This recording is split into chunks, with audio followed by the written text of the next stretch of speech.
एक सलाम वतन के नाम, एक सलाम वतन के नाम, एक सलाम वतन के नाम, एक सलाम वतन के नाम, एक सलाम वतन के नाम, एक सलाम वतन के नाम। आज की कड़ी में हम आपको मिलवा रहे हैं retired lieutenant colonel Surendra Mohan Mahana से। आपने 1965 के अलावा 1971 के भारत पाक युद्ध में भी सक्रिय हिस्सा लिया है। मैं लेफ्टिनेंट कर्नल सुरेंद्र मोहन महाना राजपूत रेजिमेंट से संबंध रखता हूं। मैं भारतीय सेना में इंडियन मिलिट्री एकेडमी देहरादून से 9 फरवरी 1964 को पास आउट हुआ और मेरा पहला पोस्टिंग जो थी वो जयपुर में 2nd राजपूत बटालियन में हुई। 1965 में पाकिस्तान के साथ युद्ध के बादल तो फरवरी मार्च से ही मंडराने शुरू हो गए थे, जब उसने कच्छ के रन में अपना ऑपरेशन डेजर्ट हॉक लॉन्च किया था। भारत ने जान लिया था कि पाकिस्तान कश्मीर से लगी सीमा पर भी हरकत जरूर करेगा, इसलिए भारत ने भी कश्मीर सीमा पर अपनी एडवांसमेंट शुरू कर दी थी। तकरीबन जनवरी 1965 तक हम जयपुर में ही थे और उसके बाद हालात देश में जैसे बन रहे थे तो हमारे यूनिट को 3-4 महीने के बाद जम्मू कश्मीर में मूव करने का आदेश आ गया। जम्मू से फिर श्रीनगर से आगे कुछ दिन के लिए हमको बारामूला में रुकना पड़ा। बारामूला से कर्नल महाना की यूनिट को तंगधार रवाना होने और वहां मोर्चा संभालने का आदेश मिलता है। तंगधार एक घाटी नुमा क्षेत्र है जो चारों ओर पहाड़ियों से घिरा हुआ है। इस घाटी से भारत की ओर केवल एक रास्ता खुलता है, जबकि पाकिस्तान की ओर 3 रास्ते खुलते हैं। इसके आगे कृष्णगंगा नदी है, जिसके उस तरफ पाक अधिकृत कश्मीर है। तंगधार का सामरिक दृष्टि से बहुत महत्व है। वहां से फौज आगे मूव कर चुकी थी तो हमारे को फाइनली डेस्टिनेशन मिल गया तंगधार, जो कि एक लैंडलॉक एरिया है। वहां उसके एंटर होने का एक ही रास्ता है, नास्ताचुंग पास, क्योंकि बाकी रास्ता पाकिस्तान की तरफ से आता है। उसके ऊपर एक रिवर है उस एरिया के आगे, कृष्ण गंगा रिवर। तो हम कृष्ण गंगा रिवर के इस तरफ थे और पीओ के उस तरफ था। दुश्मन की गतिविधि पर कड़ी नजर और सजगता हमें सुरक्षा प्रदान करने में मदद करती है। पाकिस्तान के इरादों को भांपते हुए भारत ने अलर्ट डिक्लेयर कर दिया था और सेना को किसी भी चुनौती से निपटने के लिए तैयार रहने को कहा गया था। हालांकि उस इलाके में हमारी थोड़ी बहुत सेना हर समय रहती है, लेकिन इस बार की तैयारियां कुछ विशेष थीं। कर्नल महाना बताते हैं कि उस स्थान विशेष की इंपॉर्टेंस सेना अच्छी तरह समझती थी, इसीलिए वहां चाक चौबंद तैयारियां थीं। प्रेपरेशन पीरियड के बोलते हैं इसको, यानी कि प्रेपरेटरी काम शुरू हुआ। उसमें जुलाई से सितंबर के बीच में लोग अपनी तैयारियां शुरू कर ले। जैसे हमारी यूनिट में वेपन्स की कमी थी तो वेपन्स लेने भी मैं गया, लेके आया। तो ये सारे काम चलते रहते हैं साथ साथ साइमल्टेनियसली, क्योंकि जो अलर्ट घोषित हो जाता है उसमें हर तरह की चीजों को तैयार किया जाता है। ऑलमोस्ट लीव भी कैंसिल हो जाती है, हथियार, अम्युनिशन, राशन सब स्टॉकिंग कर देते हैं टिकटों के ऊपर। पहाड़ी इलाकों में बारिश का सीजन खत्म होते ही वैसे भी तैयारियां शुरू हो जाती हैं, क्योंकि उसके बाद जब बर्फ पड़नी शुरू हो जाती है तो काम में मुश्किल आती है। इसीलिए प्लेस टू प्लेस डिप्लॉय की गई यूनिट्स को निर्देश जारी कर दिए गए थे कि आप लोग अपने अपने बंकर बना लो, एम्युनिशन, राशन वगैरह की स्टॉकिंग कर लो, क्योंकि अगर लड़ाई नहीं भी होती है तो भी ये आपके काम आएगा, क्योंकि सुपरविजन में तो आपको वहां रहना ही है। तब तक हम अपने अपने डिफेंडिंग एरिया में पिकेट्स के ऊपर पहुंच गए थे। जो मेरी कंपनी जिसमें मैं पोस्टेड था उसकी 3 पोस्ट थी, एक कंपनी की पोस्ट और बाकी 2 प्लाटून पोस्ट। हमको थोड़ा अंदेशा खबर मिलती गई कि आपने अपनी तैयारी शुरू कर लो, मोर्चे बंदी कर लो, बंकर ठीक कर लो, स्टॉकिंग होती है, स्टॉकिंग भी हुई, अम्युनिशन की भी स्टॉकिंग हुई, राशन की भी स्टॉकिंग हुई, क्योंकि अगर लड़ाई नहीं भी होती तो बर्फ पड़ जाती है वहां बहुत ज्यादा। हिमपात होने शुरू हो जाता है तो वैसे ही रास्ते बंद हो जाते हैं, तो हम वहां पर अपने जम गए जाके। कर्नल महाना का कहना है कि सबसे इनिशियल और इम्पोर्टेंट होता है यूनिट का मोर्चे पर पहुंचना। जब एक बार यूनिट वहां पहुंच जाती है तो बाकी चीजें जैसे एम्युनिशन, राशन वगैरह तो सप्लाई हो ही जाता है। उनका मानना है कि शुरू के कुछ घंटे यकीनन क्रूशियल होते हैं जब यूनिट खुद को मोर्चे पर एस्टेब्लिश करती है। शुरू के 2, 4, 6 घंटे बहुत अहम होते हैं, क्योंकि वही टाइम है जब आप अपनी जगह पर पहुंच जाएं, अपने मोर्चे संभाल लें और अपनी तैयारी शुरू कर दें। क्योंकि उसके बाद तो लोग टैंक भी पहुंच जाएंगे, गाड़ियां भी आ जाएंगी, राशन भी आ जाएगा, अम्युनिशन भी आ जाएगा। फर्स्ट जो मूवमेंट होती है वो उसमें हर चीज जो है हार्ड स्केल पे।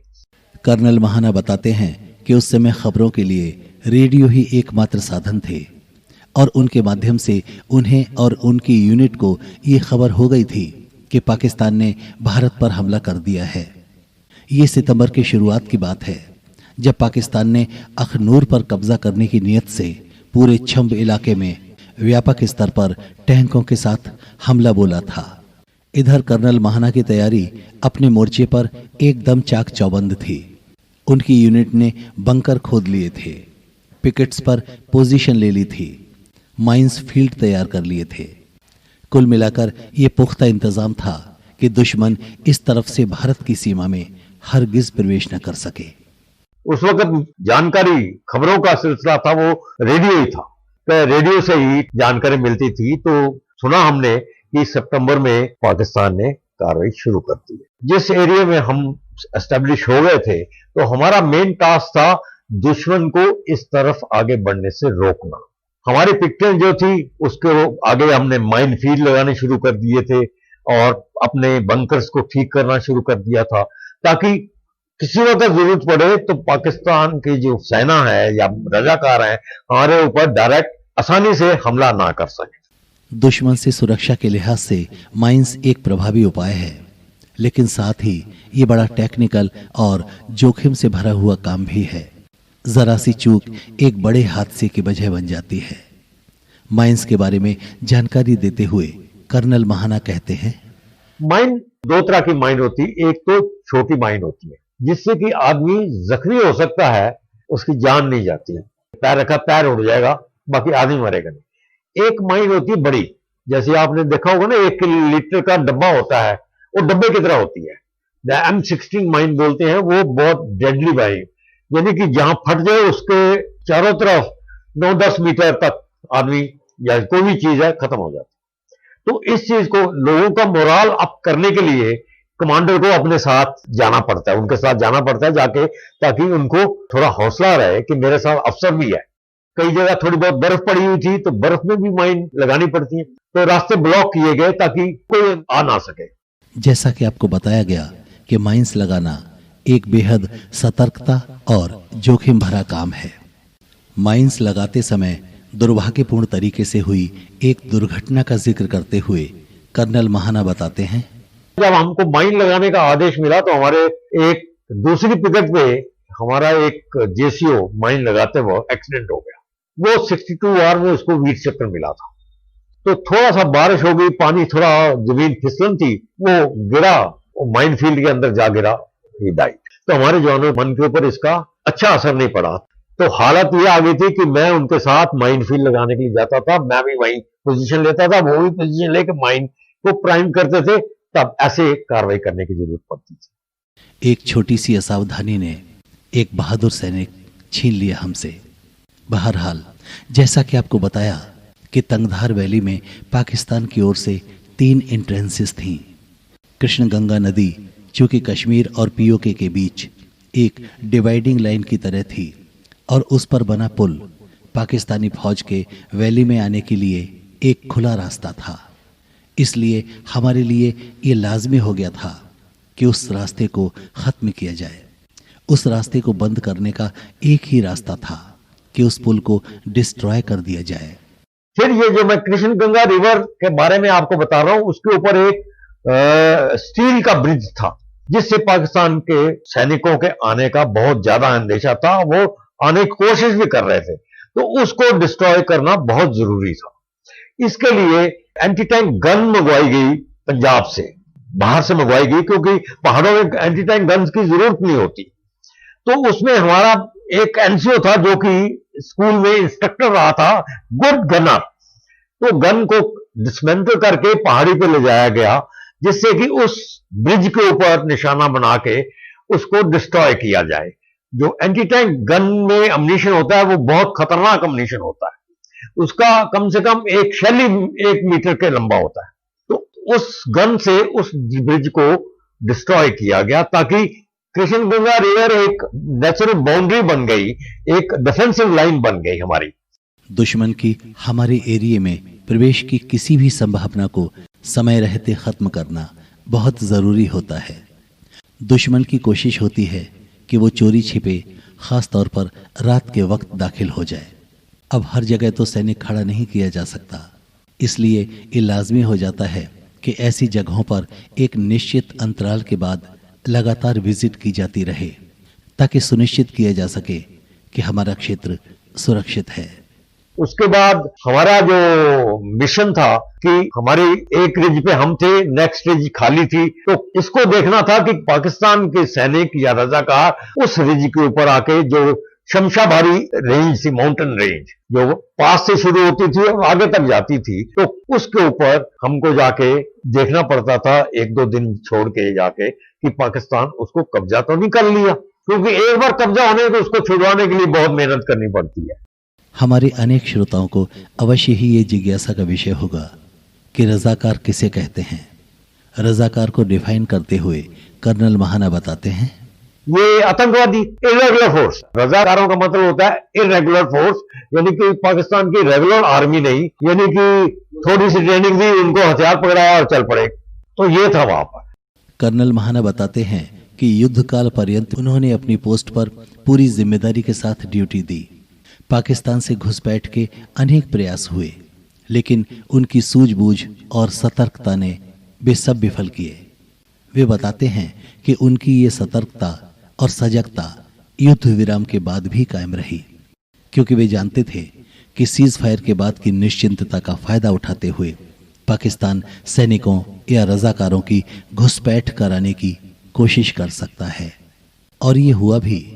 कर्नल महाना बताते हैं कि सीज फायर के बाद घुस आए रजाकारों को उनकी प्लाटून ने खदेड़ कर बाहर किया। इतने में सीज फायर हो गया, 22-23 सितंबर आ गया। जब थोड़ा सा शांति हुई तो कुछ लोग स्नीक कर गए, अंदर घुस आए जो रजाकार वगैरह थे, तो उसके खिलाफ भी मेरी प्लाटून लेके उनका पीछा भी किया हमने, जो कि चौकी वाले एक जगह है पास के पहले, तो वहां से कुपवाड़ा तक के रास्ते में जंगलों को कॉम्बिंग किया, उनको पकड़ने की कोशिश की। अपने सारे हथकंडे अपना लेने के बाद भी पाकिस्तान अपने किसी भी मिशन या मकसद में कामयाब नहीं हो सका। उसने न केवल युद्ध में करारी शिकस्त पाई, बल्कि अपने से 3 गुना अधिक इलाका भारत के कब्जे में गंवाया। किंतु संयुक्त राष्ट्र के प्रस्तावों के तहत हुए फैसले में दोनों ही देशों को अपने जीते हुए इलाके वापस करने पड़े। कर्नल महाना के शब्दों में ये दर्द साफ झलक रहा था कि भारत द्वारा वापस किए गए इलाके सामरिक और आर्थिक दृष्टि से कितने महत्व के थे और उन्हें हासिल करने में हमारे जवानों ने कितना श्रम और जोखिम उठाया था। जब 65 लड़ाई के बाद सीज फायर हुआ और जो हमने एरिया कब्जा किए थे और वो हमको वापस करने पड़े, हमने वही एरिया कब्जा किए थे जो हमारे को ऊपर से ओवरलुक करते थे। जैसे हाजीपीर है, इधर उड़ी सेक्टर में कई जगह है, ले सेक्टर में है। कारगिल से पहले उस वक्त हमारी 4 राजपूत की बटालियन ने रस्से बांध के ऊपर चढ़े थे और कब्जा की थी। बाद में हमको पॉलिटिकल डिसीजन के आगे छोड़ना पड़ा। कर्नल महाना बताते हैं कि मुख्य लड़ाई तो छंब, जोरियां, पुंछ, खेमकरन या फिर लाहौर साइड में हुई थी। कर्नल महाना की यूनिट तो यहाँ डिफेंस में थी। सामरिक और कश्मीर के पॉइंट ऑफ व्यू से एक बहुत ही संवेदनशील और महत्वपूर्ण क्षेत्र के डिफेंस का जिम्मा लिए हुए थी ये यूनिट। हालांकि कुछ ऑपरेशंस भी किए गए, लेकिन वे सभी बड़े लिमिटेड थे। कुछ लिमिटेड ऑपरेशन किए थे यूनिट्स ने, जैसे फर्स्ट सिख हुआ करती थी हमारे साथ, एक गोरखा बटालियन हुआ करती थी, वो छोटा ऑपरेशन करते थे ताकि उनको दबाया जा सके। बाकी हमारे एरिया में इतनी भीषण लड़ाई नहीं हुई थी, क्योंकि हमारा एरिया अगर कट ऑफ हो गया होता तो चला जाता, पर उसी को डिफेंड करने के लिए हमने ये कार्रवाई की हुई थी। हाजी पीर की लड़ाई सचमुच एक बड़ी और भारत की दृष्टि से महत्वपूर्ण लड़ाई थी। हाजी पीर पर हमारे कब्जे ने पाकिस्तान में खलबली मचा दी थी और उसे लगने लगा था कि अब मुजफ्फराबाद भी उसके हाथ से निकल सकता है। सितंबर 1965 में सीज फायर के बाद दिसंबर में कर्नल महाना की यूनिट को फतेहगढ़ वापसी का आदेश मिल गया, जहां उन्होंने एक नई यूनिट 21 राजपूत ज्वाइन की। 65 लड़ाई की जब सीज फायर हो गया तो दिसंबर में हमारे को आदेश मिल गया कि आप नई यूनिट में स्थानांतर हो गए हैं। तो हम वहां से तकरीबन दिसंबर के आखिरी हफ्ते में सामान लेके आ गए। तो हमारी एक नई यूनिट खड़ी हो रही थी 21 राजपूत, तो हम उस यूनिट में पहुंच गए थे। तो इस तरह भारत पाकिस्तान का 1965 का युद्ध समाप्त हुआ। लेकिन कर्नल महाना ने भारत पाक के 1971 के युद्ध में भी सक्रिय भाग लिया था। वे हमें इस युद्ध की पृष्ठभूमि और दोनों पाकिस्तान की सैन्य स्थिति बताते हुए कहते हैं, पाकिस्तान के दो हिस्से थे, एक पश्चिमी पाकिस्तान, एक पूर्वी पाकिस्तान। पश्चिमी पाकिस्तान में मेजर फौज तो थी, पर उनकी एक कोर जिसमें तकरीबन 2-3 डिवीजन थे वो बांग्लादेश में थे, पाकिस्तान फौज के थे। उसमें पंजाब रेजिमेंट थी, बलोच रेजिमेंट थी, बाकी लोग भी थे। पर उन्होंने बहुत बलात्कार किए, बहुत लोगों को मारा, लूटा, तो ये उनका तरीका है। पश्चिमी पाकिस्तान की उस समय के पूर्वी पाकिस्तान पर जुल्म की इंतहा 1971 के युद्ध और बांग्लादेश के जन्म की वजह बनी। पश्चिमी पाकिस्तान के अत्याचारों से मुक्ति के लिए शेख मुजीबुर रहमान की अगुवाई में मुक्ति वाहिनी सेना ने उनके खिलाफ मोर्चा खोल दिया और भारत से मदद की गुहार लगाई। भारत ने मुक्ति वाहिनी की मदद करके न केवल बांग्लादेश की आज़ादी की आधारशिला रखी, बल्कि हमारी सेना ने पाकिस्तान के हजारों आतताई सैनिकों को हथियार डालने पर मजबूर कर दिया। कर्नल महाना बताते हैं कि आत्मसमर्पण किए उन सैनिकों को किस प्रकार भारतीय जेलों तक लाया गया। 71 की लड़ाई में हमारी यूनिट मूव कर गई इधर नागालैंड से हम आ गए सिलीगुड़ी के पास। तो हमारा ब्रिगेड पूरा आया तो हमको एक एक्सेस मिल गया था पाकिस्तान में एंट्री करने का। पाचागढ़ एक जगह थी, पाचागढ़ से हमने कार्रवाई शुरू की, पूरा ब्रिगेड शुरू हुआ। हम सैदपुर तक गए थे। बांग्लादेश में सैदपुर एक जगह है, वहां पहुंचे थे। वहां एक हवाई अड्डा भी है, जमजमा एयरपोर्ट। तो वहां पर सरेंडर उन्होंने किया हमको। काफी भीषण जंग हुई। ये तीस्ता रिवर थी, उसको इतने से पानी में लोगों ने क्रॉस किया, तो उससे चले गए पानी में निकल के। हमको राशन और अम्यूनिशन कैसे भेजा जाए, मेन चीज है अम्यूनिशन बहुत जरूरी था। तो हमने गांव से बैलगाड़ियां इकट्ठी की, साहब 15-20 बैलगाड़ियां जबरदस्ती नहीं आने को तैयार होते कि गोली लग जाएगी हमको, बंगाली बोल रहा। तो हमने बैलगाड़ियां इकट्ठी की, उसके ऊपर थोड़ा थोड़ा अम्यूनिशन और खाने का सामान, चाय पानी का सामान भेज के गाड़ियां क्रॉस कराई उसमें से। उन गांव वालों को पता था कि पानी कम गहरा कहां पर है, वो उस रास्ते निकल के ऐसे सामान पहुंचाया। तो फाइनली हम सैदपुर पहुंचे तो उन्होंने फाइनली सरेंडर कर दिया हमको। 2 ट्रेन पाकिस्तान की फौज थी, 48 पंजाब बटालियन, उनको रांची, रामगढ़ और आगरा लेके आना पड़ा। तो हमारी कंपनी उनको प्रोटेक्शन में लेके आई। एक ट्रेन लाए हम उधर रांची रामगढ़ में 1000 प्रिजनर्स, और एक ट्रेन लेके आए आगरा। वापस गए मालदा, वेस्ट बंगाल में एक जगह है, वहां पर उन्होंने उनके लिए ट्रांजिट कैंप बनाया था, वहां से हम इनको आगरा लेके आए। तो ये था वहां पर। तो ये थी लेफ्टिनेंट कर्नल सुरेंद्र मोहन महाना की कहानी। आज की कड़ी में बस इतना ही। हम पुनः हाजिर होंगे अपनी नई कड़ी और नई कहानी के साथ। तब तक के लिए सुरेश ठाकुर को दीजिए अनुमति। नमस्कार। एक सलाम वतन के नाम, एक सलाम वतन के नाम, एक सलाम वतन के नाम, एक सलाम वतन के नाम।